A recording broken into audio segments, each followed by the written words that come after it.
Hello, Reformers, and welcome back to Prophecy of Pendor. Now, as you can see, we are in the middle of a siege, and there is a very good reason why I start here, and that is because I never thought we would be able to penetrate their battlements this easily.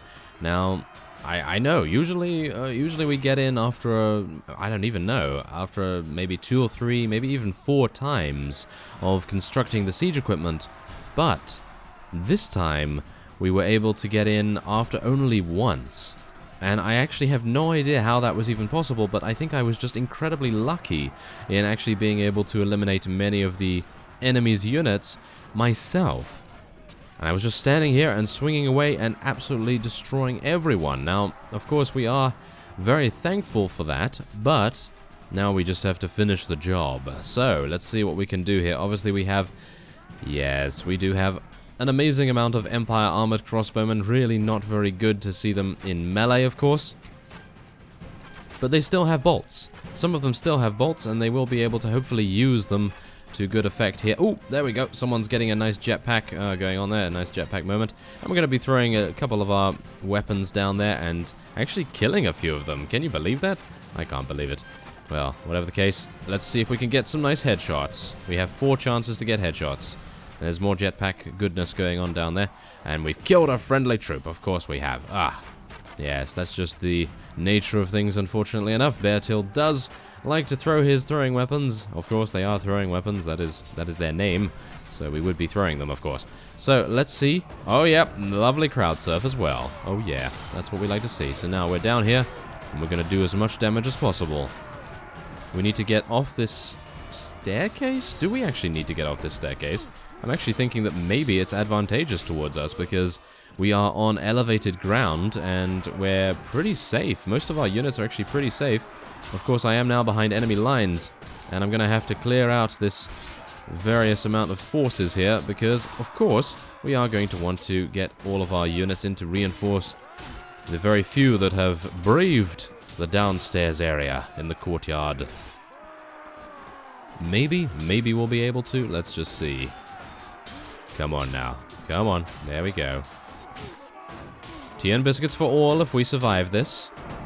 Right now, it seems as though we are actually doing this. But as you see, look at the actual units that they have. I mean, literally, they're all recruits or trained militia or, you know, various things like that. There aren't actually any knights or halberdiers or anything like that.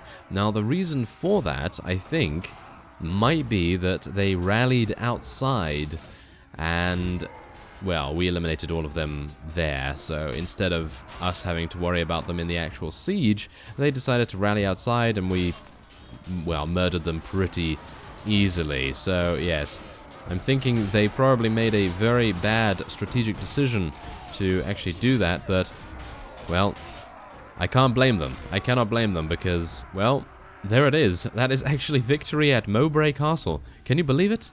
I actually can't. As you can see, 39 renown, 37 morale. So if we take a look at that, 435. But as you see, the units that they had, look at that. Just literally longbowmen, armored footmen, and then the rest are nothing to write home about at all. The longbowmen were eliminated in under 10 seconds by our crossbowmen at the beginning of the fight, because apparently this particular castle has a very open battlement system. So you can kind of anticipate that our bolts would have been flying straight and true right into the hearts of our enemies. So, we just need to go into the castle. Okay. Well, that's not too bad. We have... Who is this? We have Donovan and Adonia with us. I'm pretty sure... I'm actually just going to let them fight, because I'm pretty sure they'll be able to do this themselves. Let's just see who actually gets the most kills here. Oh, okay, 2 for 2. That's actually pretty nice. There we go. They're actually doing a remarkable job, our companions, I have to say. All of them probably could become vassals at some point. Now this fellow, we could potentially say, oh, you know what? Yes, you can go free if you join us later on. Maybe that would be a good idea. Let's do that. There we are.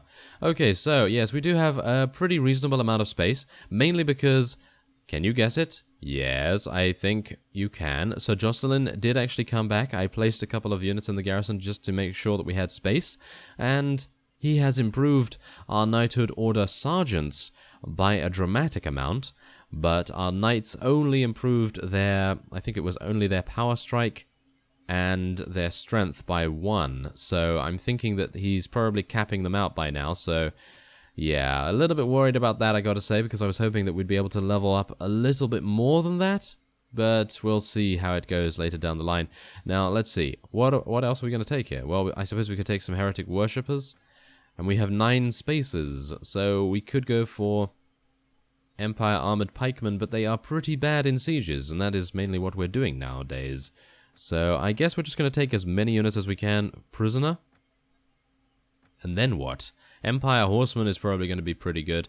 And I guess we could take the minions, because they are going to level up into worshippers, which is a good idea. So that's pretty fine, I think. But otherwise, I think maybe we'll take a brigand or two, because brigands are, of course, the main reason why we play this game, because they have brig and in the name, of course. Yes, we definitely want them in our army. But otherwise, I think we're probably gonna take, yeah, we'll just take 1 pikeman. Yes, not particularly my favorite, but may as well. So we're going to be taking as much loot as possible, because I've taken a look at the body armor for our knights, and it's going to cost a huge amount. Now, I know the body armor for our sergeants only cost, I think it was 30,000 or so, which is not really that bad, but yeah, I would like our knights to have much better body armor than our sergeants, because of course the sergeants are going to be staying back, they're going to be using their crossbows to good effect.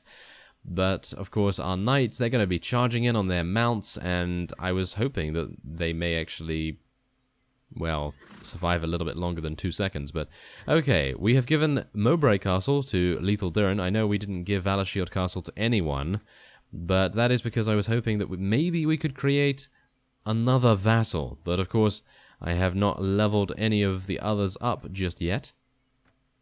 And I think now is as good a time as any. So, let's go for another point in intelligence here for Sigismund. I think we are probably going to be getting him some leadership, because, well, he's definitely going to need to get that, isn't he? I mean, he can only have 3 leadership, so I think he could probably become a vassal right now if we wanted to. Julia, of course. I think another in charisma. Yeah, now she has 5 in leadership. This would be the ultimate time to make her a vassal as well. And Adiz, he already has 5 in leadership, but we were going to get him another point in intelligence to maybe increase his pathfinding a little bit. And what else? I suppose we could give him prisoner management, but I actually have no idea whether prisoner management affects the vassals themselves. So I guess we'll just go for some pathfinding to make sure that he can run away. Because I've seen Lord Frederick, oh yes I have. Now, he has been taken prisoner by the Kingdom of Sarlian. Can you believe it? I really can't. As you can see, I think, yep, this might be the fellow that decided to attack our friend, Lord Frederick.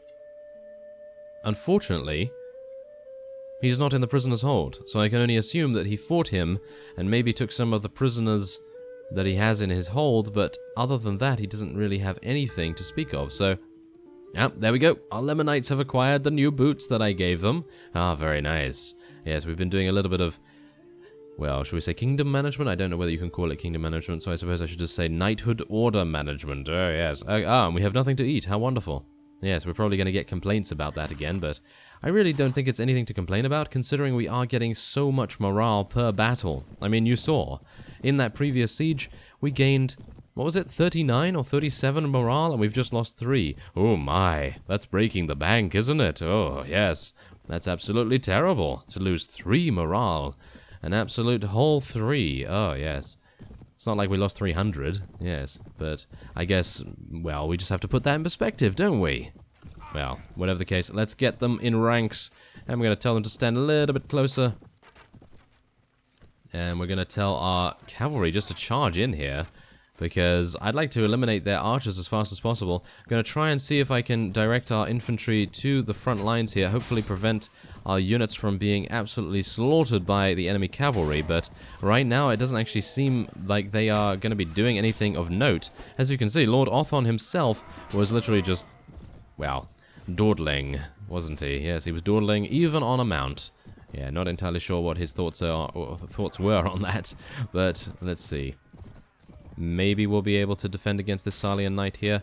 I would not like to see any of our units perish, but I think that's actually... Oh, wow, look at that. They really did not know what they were doing. Their tactics, utterly flawed. I mean, did you see how many cavalry they actually charged in with? They charged in with, what was it? I don't even know, 7 or 8? And that has now spelt their doom, I think. Because, as you see, they actually did have a rather sizable amount of halberdiers, and they actually did have some Sarlian knights as well, but it just wasn't enough. They could not just charge in. That was just way too much, in my opinion. So, yeah. I am going to really look forward to seeing what our sergeants are going to be able to do once they have even more crossbow proficiency. Oh yes, bear in mind that when Sir Jocelyn reappeared, I checked out their stats. They now have 280 crossbow proficiency, which is very good, because the Empire armored guys, they have 300 or 310 or something like that. So I sent him off for another week, because I'd like to see how much each week actually gives you in proficiencies and stats and so forth. I do know that sending him off for a month is a lot more efficient in many ways, but I would like to just see whether we can make it a little bit more efficient by, well, seeing how much each week gives you. Because if it only gives you, I don't know, 10 or 20, then I may be more inclined just to send him off for a week or two instead of the whole month, because it's nice to have him in your party for longer periods of time, and maybe for, in general, having the option to have him in your party. I think that's pretty much the reason we would want to do that. The utility of the fellow, yes, that's probably the way to go. Now, as you can see, I'm hovering my mouse over to let him go, of course, because admires both you and your kingdom. So, we'll let him go. Why not? Sounds like a good plan to me. Now, this is the main reason why I wanted to get these guys, the Mettenheim units, of course. And we're going to see... I'm actually going to release this pikeman here and these minions. I don't particularly want those, thank you very much. And we could go for some Pendor swordsmen as well, I suppose we will. And a light bowman. Is there anything else? Ooh, yes, maiden cavalry. We are going to need those. So, what should we do? I'm unsure. I am unsure.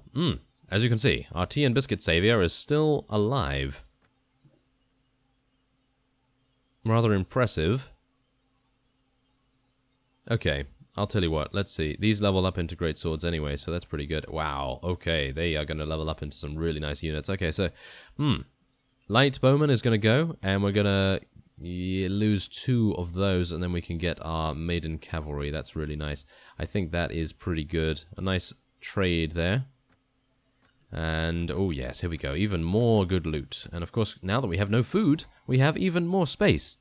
So, now that we've taken all the loot from this particular battle, we'll be able to head onward. Oh yes, if I can click on the button appropriately enough. And, yes, there's a couple of vassals in the area here, but nothing to worry about. And, oh, here he is. Here is Sir Jocelyn. Fantastic. So, let's take a look.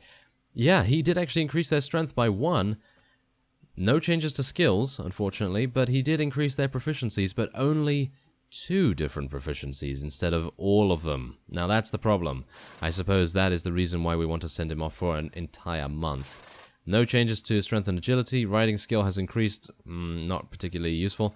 And yes, so as you can see, the sergeants benefit a lot more from the 1 week training than the knights do. Even though the knights do actually gain a good amount of stats and skills, etc., the proficiencies, which is what we are mainly interested in, and with regards to the crossbow, obviously then the sergeants are better, but yes, we can not take him back just yet, because we've now just taken as many units as we can. So I guess I'll just head back to Avendor here, because of course we do need to replace a couple of pieces of equipment, of course.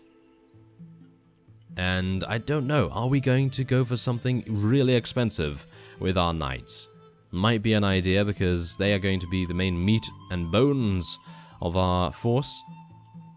So maybe it would be an idea. But first, of course, we will just sell a couple of pieces of loot here. And then we'll be heading onward. Oh yes, there we go. actually rather nice. Wow, good amount. That's actually not bad. Okay, so that's pretty good. Now let's get a little bit of food here. We are, of course, absolutely fine with food. Not particularly needed right now. And let's head into the castle. So, let's see. I'm gonna try and get some really nice body armor, because body armor is, of course, the main reason why units stay alive usually. So, better armor. Exceptional body armor. So this is what they're currently using. Black Greaves, Great Horned Helmet, of course. Nordor Rune Sword, Ancient Engraved Shield, and the Netherworld Charger. Now, I'm thinking we're probably going to go for something... I'm thinking maybe something like this. Wow, these things are so incredibly expensive. I don't know, I'm pretty sure I'd be able to get it cheaper, but I kind of like the look of the one I pointed out there, so I'm thinking we'll probably go for that. Ooh, this might actually be pretty good, but... I don't know, is it worth it? I mean, really? I mean, we're... maybe it is. Where is that plate there? That's actually pretty good too. I think any of these would actually be really nice to go for, so I don't suppose it's going to make too much difference, but if I go for something like this, for example, it's only 56,000, I know, I say only, but, I mean, it has a cloak. I don't know, doesn't particularly go well, does it? Not entirely sure. This is also nice, and that's 60,000. So... I don't know. Maybe. Well, I don't actually know right now. I think it's a toss-up between this one and maybe this one, but we're losing a little bit of body armor here. We're losing 3 body armor, but we're gaining leg armor, so it doesn't really matter. It just really depends on, I suppose, the look. And I quite like that. As we can see, look at that. They've actually got a really cool cloak, and I quite like that. Okay, we're gonna go for that. Why not? Oh my. Okay, so this is going to cost 54,000. Yes. Yes. Yes, I do want to do that. Ouch. Ooh, that's a lot of money. Okay, well, that's gone. Yep, that has gone. So, otherwise, we do need to upgrade our sergeants. But what do they need? What do they need now? I think they need gloves. Don't they need gloves? Yes, they do. They do need gloves. They are already wearing some mail boots. They already have a Fierdsvain longsword, which we may replace with a two-handed at a later point. But right now, we're going to get them some gloves. And I think we can probably get them something like the polished steel. Wow, these are exactly the same. Oh, okay. Oh, okay. So, I guess I could just get the... I could just get these. I could literally just get these, and they are exactly the same body armor. And they are super cheap. Okay, well, there we go.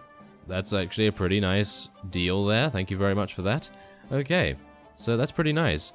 Now, I guess we're just going to be heading on outside and leveling up a couple of our units. We'll get some more Blackheart Knights. Thank you very much.